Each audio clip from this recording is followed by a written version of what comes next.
لیکن اس کے بعد ان کی تاریخ میں ایک دور وہ آیا جب حضرت مسیح علیہ السلام ان میں مبعوث کیے گئے۔ یہ 1400 سالہ تاریخ کا کلائمیکس ہے یہود کی۔ جب کتاب انہیں دی گئی تھی تورات حضرت موسیٰ کے ذریعے، وہ 1400 قبل مسیح کا واقعہ ہے۔ اس وقت سے لے کر اللہ کا وہ فضل ان پر ہوا کہ کوئی ایک لمحہ ایسا نہیں آیا 1400 برس میں کہ ان کے ہاں کوئی نہ کوئی نبی موجود نہ۔ یہ تار ٹوٹا ہی نہیں، 2 سے شروع ہوا، موسیٰ ہارون علیہ السلام، اور 1400 برس کے بعد پھر آخری 2 ہیں، عیسیٰ اور یحییٰ علیہ السلام۔ یوں سمجھ لیجئے، اور اس کے درمیان یہ تار ہے، اور اس تار میں کوئی ایک لمحہ ایسا نہیں آیا کہ کوئی نبی موجود ہو۔ اس میں اتار چڑھاؤ بہت سے آئے ہیں، اس کا وہ میرا موضوع نہیں ہے اس وقت۔ قبل مسیح کی تاریخ جو ہے وہ میرا موضوع نہیں ہے۔ قرآن مجید میں سورہ بنی اسرائیل کے پہلے رکوع میں اس کا تذکرہ موجود ہے۔ وَقَضَيْنَا إِلَىٰ بَنِي إِسْرَائِيلَ فِي الْكِتَابِ لَتُفْسِدُنَّ فِي الْأَرْضِ مَرَّتَيْنِ وَلَتَعْلُنَّ عُلُوًّا كَبِيرًا۔ 2 مرتبہ ان پر عذاب کے کوڑے برسے، پہلے اشوریوں کے ذریعے سے جو شامی تھے، سیرینز اشوری کہلاتے ہیں، پھر بابلیوں کے ذریعے سے یعنی عراقیوں کے ذریعے سے، بیبیلونیا نام تھا عراق کا پہلے، ان پر بہت بڑی بڑی تباہیاں آئیں، اللہ تعالیٰ کی طرف سے عذاب آئے۔ اس کے بعد پھر دوسرے دور میں دوسرا اقتدار کا دور آیا، خرمستیاں بڑھ گئیں، تو پہلے گریکس کے ذریعے سے، یونانیوں کے ذریعے سے، اور پھر رومیوں کے ذریعے سے انہیں پسوایا گیا۔ یہ دور گزر چکے تھے ان پر، 2 عروج کے دور اور 2 زوال کے دور۔ میری چھوٹی سی کتاب ہے تنظیم اسلامی کا تاریخی پس منظر، شاید 6-7 روپے کی ہوگی، اس کو آپ دیکھیں گے تو اس میں اس کا پورا نقشہ آپ کو مل جائے گا۔ ویسے تو یہ کہ میری جو ذرا بڑی کتاب ہے سابقہ اور موجودہ مسلمان امتوں کا ماضی، حال اور مستقبل، اس میں میں نے ان معاملات پر بڑی تفصیل سے بحث کی۔ بہرحال یہ جو دور تھا ان کا 1400 سالہ، وہ اونچ نیچ سے ہوتا ہوا جب آیا ہے حضرت مسیح کی بعثت پر، تو ان کی شرارت کی انتہا یہ ہو گئی کہ اللہ تعالیٰ نے مسیح کو رسول بنا کر بھیجا، رسولاً الی بنی اسرائیل۔ حضرت موسیٰ اور حضرت عیسیٰ کے درمیان رسول کوئی نہیں ہے، سب نبی ہیں۔ حضرت موسیٰ رسول تھے اور حضرت عیسیٰ رسول ہیں، درمیان میں داؤد ہو، سلیمان ہو، یشعیاہ ہو، زکریا ہو، یہ سب نبی ہیں، یحییٰ نبی ہے، رسول نہیں ہے، لہذا وہ شہید کر دیے گئے۔ رسول شہید نہیں ہو سکتا، قتل نہیں ہو سکتا۔ لیکن عیسیٰ اور موسیٰ کے درمیان 1400 برس ان کے جو ہیں، اس کا کلائمیکس ہے حضرت مسیح علیہ السلام کی بعثت، اور حضرت مسیح علیہ السلام کو جسے اللہ نے اپنی روح قرار دیا، روح منہ، کلمتہ القاہا الی مریم، اللہ کا کلمہ، عظیم ترین معجزات۔ انہوں نے کیا کہا؟ یہ ولد الزنا ہے، حرام زادہ ہے، معاذ اللہ، نقل کفر نہ باشد، یہ جادوگر ہے، یہ مرتد ہے، یہ واجب القتل ہے۔ اصل حکومت اس وقت رومیوں کی تھی حکومت، لیکن انہوں نے انہیں آٹونومی دے رکھی تھی، اپنے مذہبی معاملات تم خود طے کر سکتے ہو۔ تو کائفاس جو اس وقت کا ان کا ہیڈ ربائی تھا سب سے بڑا، اس کی عدالت نے فیصلہ کیا مسیح کو سولی چڑھا دیا جائے۔ پائلیٹس پونٹس، اس کے پاس ان کی ازداش پہنچ گئی، یہ ہمارا مجرم ہے مذہبی، یہ مرتد ہے، یہ کافر ہے، یہ جادوگر ہے، یہ واجب القتل ہے، اسے قتل کرو، سولی چڑھا دو۔ خیر وہ لمبی بات ہو جائے گی، اس نے تو اپنے ہاتھ دھوئے کہ صاحب ہمارے پاس کوئی جرم نہیں ہے اس کے خلاف، تم کہتے ہو تو ٹھیک ہے، سولی چڑھا دیتے۔ یہ دوسری بات ہے کہ اللہ نے حضرت مسیح کو اٹھا لیا آسمان پر، ان کی جگہ وہ شخص سولی چڑھا جس نے غداری کر کے گرفتار کروایا تھا، جوڈاس اسکیریوٹ، اس کی شکل اللہ نے بدل دی حضرت مسیح کی سی، اور حضرت مسیح کو فرشتے اٹھا کے اوپر لے گئے، وہ زندہ آسمان پر اٹھا لیے گئے۔ اور یہ ساری تفاصیل نہ قرآن میں ہے نہ حدیث میں ہے، یہ انجیل میں ہے، لیکن انجیل کون سی؟ برنباس کی انجیل، gospel of the Lord according to Saint Barnabas. یہ حواریین مسیح میں سے تھے، لیکن عیسائی ان کو تسلیم نہیں کرتے، ان کی بائبل کو صحیح نہیں مانتے، کینونیکل نہیں مانتے۔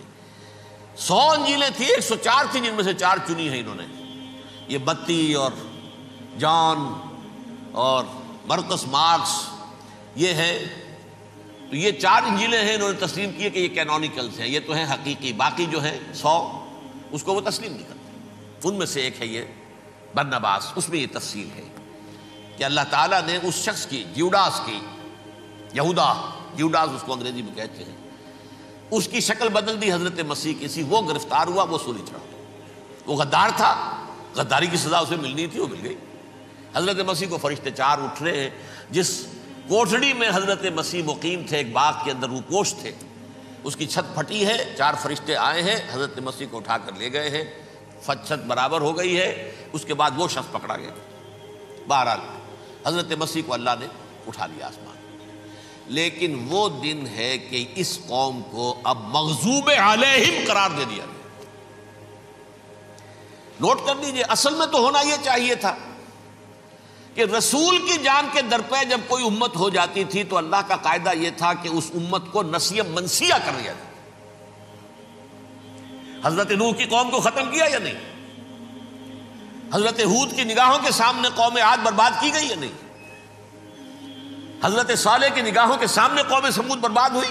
یہ اللہ کا قاعدہ رہا۔ سدوم اور عمورہ کی بستیاں حضرت لوط علیہ السلام جہاں بھیجے گئے، مدین کا علاقہ جہاں حضرت شعیب بھیجے گئے، اہل فرعون جن کی طرف موسیٰ کو بھیجا گیا، سب ہلاک کر دیے گئے۔ کیونکہ رسولوں کے بارے میں اللہ کا، نبیوں کے بارے میں یہ بات نہیں ہے۔ نبی آیا، اس نے دعوت دی، جس نے مان لیا اچھا کیا، اپنے لیے اچھا کیا، نہیں مانا اس کی اپنی جو ہے عاقبت برباد ہو گئی۔ دنیا میں کوئی فیصلہ اس کا نہیں ہوتا، لیکن رسولوں کا معاملہ یہ ہوتا ہے کہ دنیا میں وہ اللہ کی عدالت بن کر آتے ہیں۔ مانو گے تو بچو گے، نہیں مانو گے ہلاک ہو جاؤ۔ تو اس اعتبار سے وہ مستحق تو ہو چکے تھے اس کے کہ انہیں ہلاک کر دیا جائے۔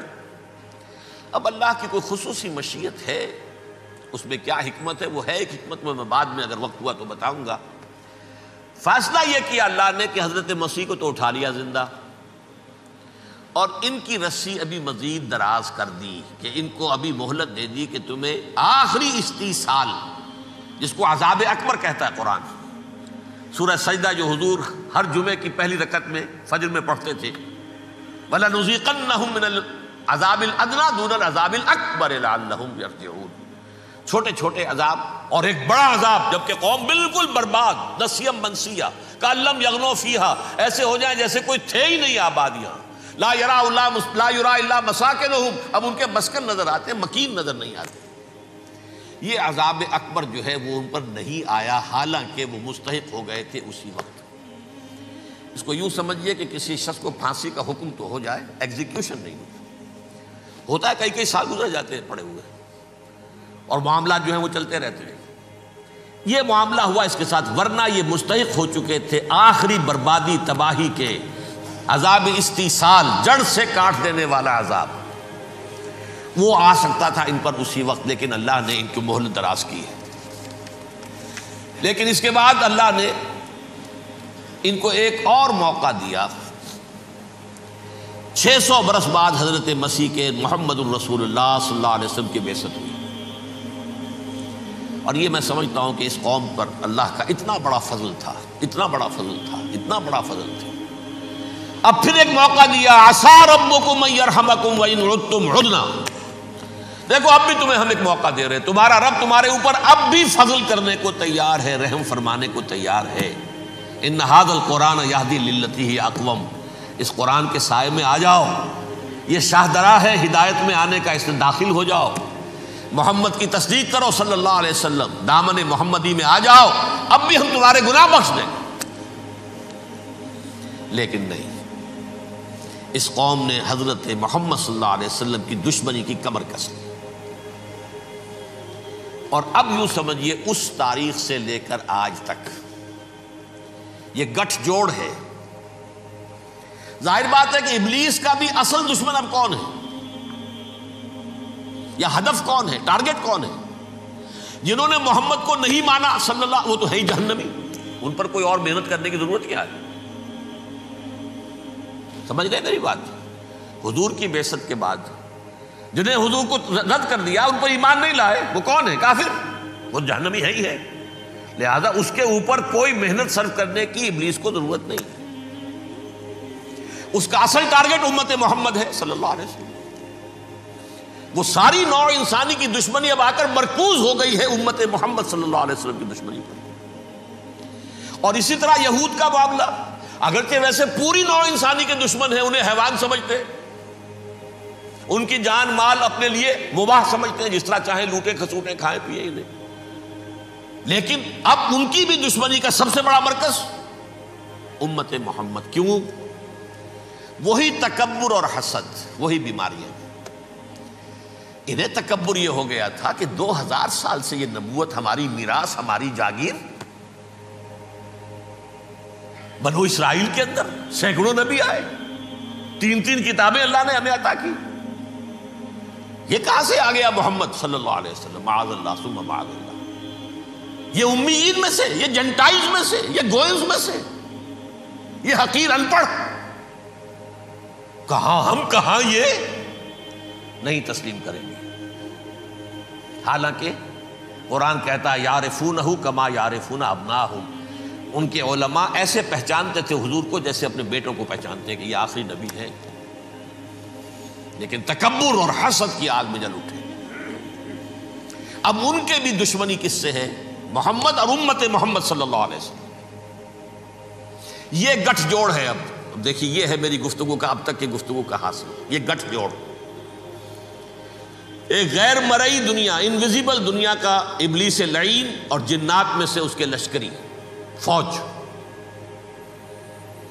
انسانوں میں سے ویسے تو اور بھی بہت جگہ اس کے ایجنٹ ہیں، مسلمانوں میں بھی ہے، لیکن بحیثیت قوم، بحیثیت مجموعی، ایک پوری قوم، ایک پوری نسل جو ہے اس کے ساتھ گٹھ جوڑ ہے۔ ان دونوں کی گٹھ جوڑی کے ساتھ یہ دشمن دون ہیں انسانیت کے، پہلا دشمن ابلیس لعین، عزازیل لعین، اور دوسرے دشمن یہود ملعون۔ صلی اللہ علی محمد صلی اللہ